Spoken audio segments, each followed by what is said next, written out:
رہے ہیں، کبھی مسجدوں کو لے کر، کبھی خانقاہوں کو لے کر، کبھی بزرگوں کے نام کو لے کر، اب ہمارے وقف کی جائیداد کو لے کر، یہ سارے جو معاملات ہیں۔ وعلیکم ورحمۃ اللہ وبرکاتہ۔ دوستان محترم، مفتی سلمان اظہری صاحب کا بہت بڑا بیان آ گیا ہے وقف بل کو لے کر۔ میرے دوستو، جس طریقے سے وقف بل مودی سرکار نے پاس کیا اور مسلمانوں پر کس طریقے سے ظلم کیا جا رہا ہے، اس کو لے کر کے اب مفتی سلمان اظہری صاحب بھی میدان میں آ گئے ہیں اور بہت بڑا بیان دے دیا ہے، اور انہوں نے کہا ہے کہ اب مسلمانوں کو آگے کیا کرنا چاہیے۔ میرے دوستو، اگر آپ اس ویڈیو پر آ گئے ہیں تو اس ویڈیو کو آخر تک ضرور دیکھیں۔ دوستان محترم، جیسے کہ میں ابھی آپ کو ویڈیو دکھاتا ہوں، اگر آپ ہمارے چینل پر نئے ہیں تو چینل کو سبسکرائب کر دیں اور اس ویڈیو کو آخر تک ضرور دیکھیں۔ آپ پہلے یہ ویڈیو دیکھ لیجئے۔ ان کو باخبر رکھنا، آج جو حالات ہیں، جب کبھی کوئی چیز لٹ جائے تو سارے لوگ سڑکوں پر آ جائیں گے، یا پھر کسی نشستگاہ پر بیٹھ کر کے رات بھر میٹنگ کر کے چلے جائیں گے۔ یہ حادثے ہونے کے بعد یہ جو حالات ہیں، یہ وہی چیزیں درشا رہی ہیں کہ قوت فکر و عمل فنا ہو گئی ہے۔ قیادت ہمارے ہاں مفقود ہے، کسی ایک قائد کے تحت کوئی ساری قوم آنا نہیں چاہتی۔ آپ کیا سمجھتے ہیں کہ جو ہمارے ساتھ حالات پیش آ رہے ہیں، کبھی مسجدوں کو لے کر، کبھی خانقاہوں کو لے کر، کبھی بزرگوں کے نام کو لے کر، اب ہمارے وقف کی جائیداد کو لے کر، یہ سارے جو معاملات ہیں، یہ اچانک آنے والی چیزیں نہیں ہیں۔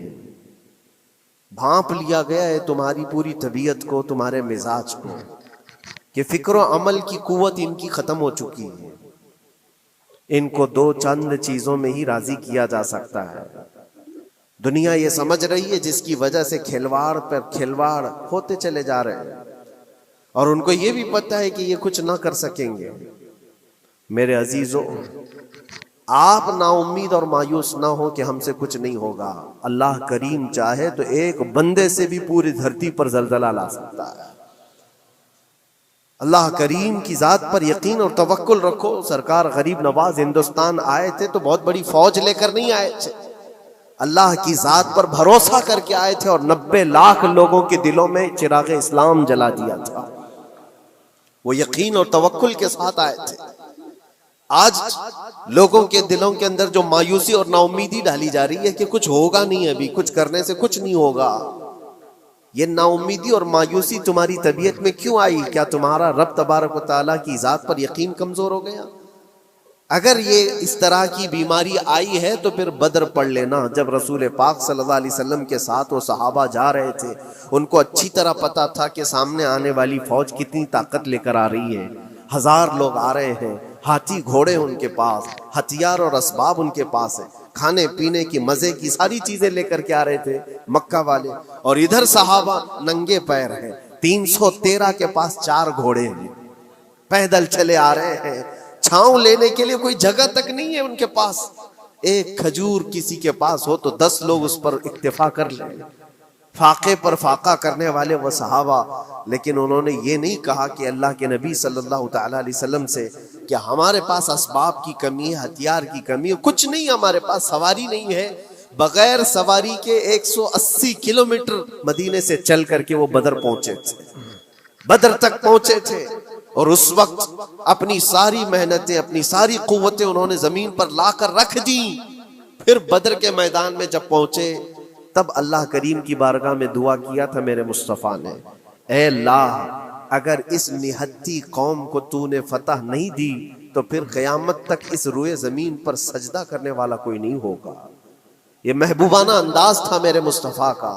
وہ دعا مدینے میں بیٹھ کر کے بھی تو کر سکتے تھے۔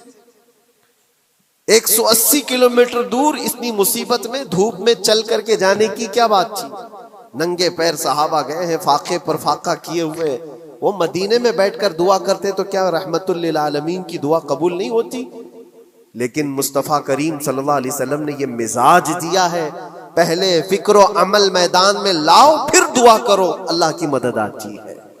یہاں ہم بیٹھ کر کے یہیں سے دعا کرتے ہیں، کچھ کرنا نہیں ہے، بدلنا نہیں ہے، اور فکر و عمل کو لانا نہیں ہے، تو پھر صرف یہاں بیٹھ کر کے دعا کرنا، یہ تو میرے عزیزوں عورتوں کو اس سے ذمہ داری دی گئی ہے کہ تم میدان عمل میں آ نہیں سکتی، تم اپنے گھروں سے دعا کرو اپنے بھائیوں کے لیے۔ لیکن یہ کام تو اب سارے مردوں نے بھی لے لیا ہے۔ بہرحال قوت فکر و عمل پہلے فنا ہو جاتی ہے جب کسی قوم کی شوکت پہ زوال آتا ہے۔ آج یہ جو سارے معاملات ہم دیکھ رہے ہیں، اس کی ایک خاص وجہ میں آپ کو بتانا چاہتا ہوں۔ آج سے تقریباً 8-9 سال پہلے میرا ایک بیان بھی ریکارڈ موجود ہے، کافی دنوں تک وہ چلتا رہا، میری اپنی بات نہیں تھی۔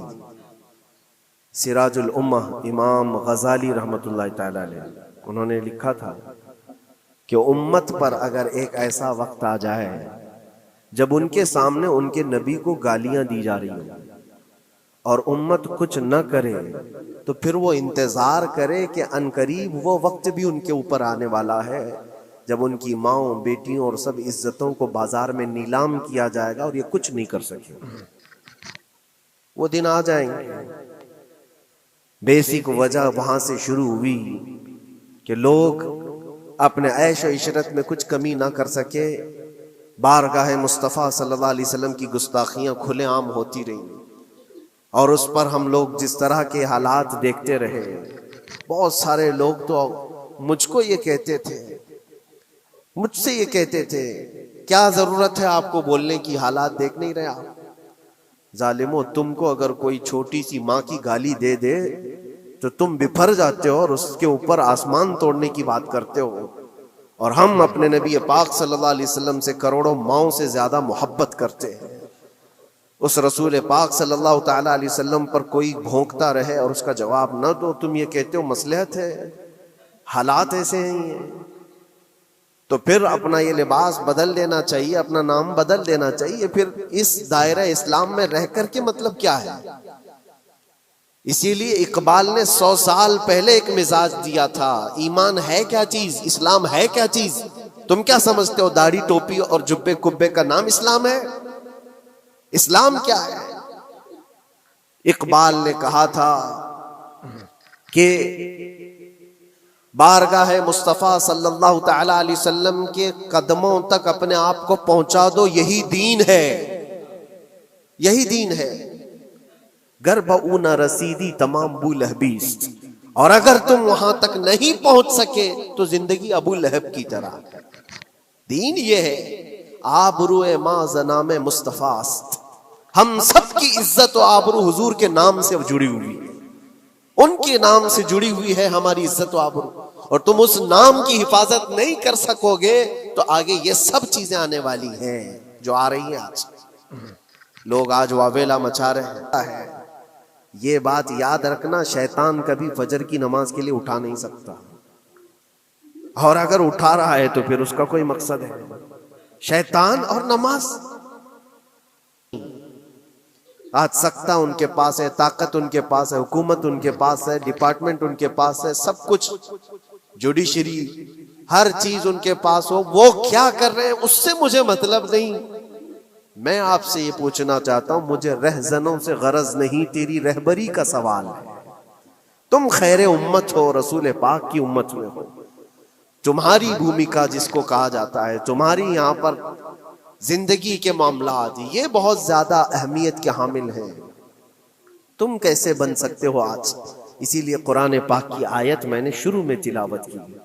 رب ذوالجلال فرماتا ہے ان اللہ لا یغیر ما بقوم حتی یغیروا ما بانفسہم، بے شک اللہ تعالیٰ اس وقت تک کسی قوم کی حالت نہیں بدلتا جب تک وہ قوم خود اپنی حالت بدلنے کی کوشش نہیں کرتی۔ جب تک اپنی حالت بدلنا نہیں چاہتے اس وقت تک اللہ تبارک و تعالیٰ نہیں بدلے گا۔ وَإِذَا أَرَادَ اللَّهُ بِقَوْمٍ سُوءًا فَلَا مَرَدَّ لَهُ، اور اللہ تعالیٰ کا یہ جلال بھرا ارشاد تو سنو، یہ 13ویں پارے کی سورہ رعد کی آیت ہے۔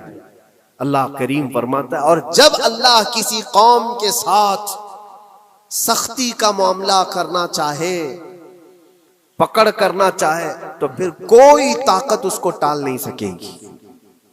رب تبارک و تعالیٰ جب کسی قوم پر عذاب لانا چاہے تو کوئی اس کو ٹال نہیں سکے گا۔ تو بدلو، اسی لیے اکثر یہ کہا جاتا، میں تو اپنی تقریروں میں جو چند مجھے چیزیں یاد رہتی ہیں وہ عرض کیے دیتا ہوں باقی مجھے شعر و شاعری زیادہ یاد نہیں رہتی، لیکن جو دل پہ لگتی ہیں باتیں وہ ذہن میں محفوظ ہو جاتی ہیں۔ کسی شاعر نے کہا تھا جگہ جگہ کے تھک چکے ہیں تمہیں یہ ہنگامے، نشاط لذت خواب گراں بدل ڈالو۔ کیا مطلب ہے؟ روز ایک ایک ہنگامہ ہوتا ہے، تم کو جگا رہا ہے، اٹھ جا اے مسلمان اٹھ جا، نشاط لذت خواب گراں بدل ڈالو، لمبی نیند سونے کی جو عادت پڑی ہوئی ہے اس مزے کو بدل ڈالو، غلط روی سے منازل کا بعد بڑھتا ہے، مسافروں رویش کارواں بدل ڈالو۔ شاعر نے کہا ہے ادھر ادھر کی لے میں چلتے رہو گے تو منزل لمبی ہو جائے گی۔ جس راستے پر تمہیں چلنا ہے اگر بار بار ادھر ادھر مڑتے رہو گے، غلط روی اس کو کہتے ہیں، غلط چلنے سے منازل کا بعد بڑھتا ہے، منزل لمبی ہو جاتی ہے، جہاں پہنچنا تھا وہاں پہنچ ہی نہیں پاؤ گے۔ اسی لیے شاعر کہتا ہے مسافروں رویش کارواں بدل ڈالو، قافلے کے چلنے کا دوستان جو محترم، طریقہ۔ جیسے کہ آپ نے یہ ویڈیو دیکھ لی، میرے دوستو امید ہے کہ آپ یہ پورا ویڈیو دیکھ کر سمجھ گئے ہوں گے۔ ملتے ہیں انشاءاللہ آنے والے اپڈیٹ کے ساتھ۔ السلام علیکم ورحمۃ اللہ وبرکاتہ۔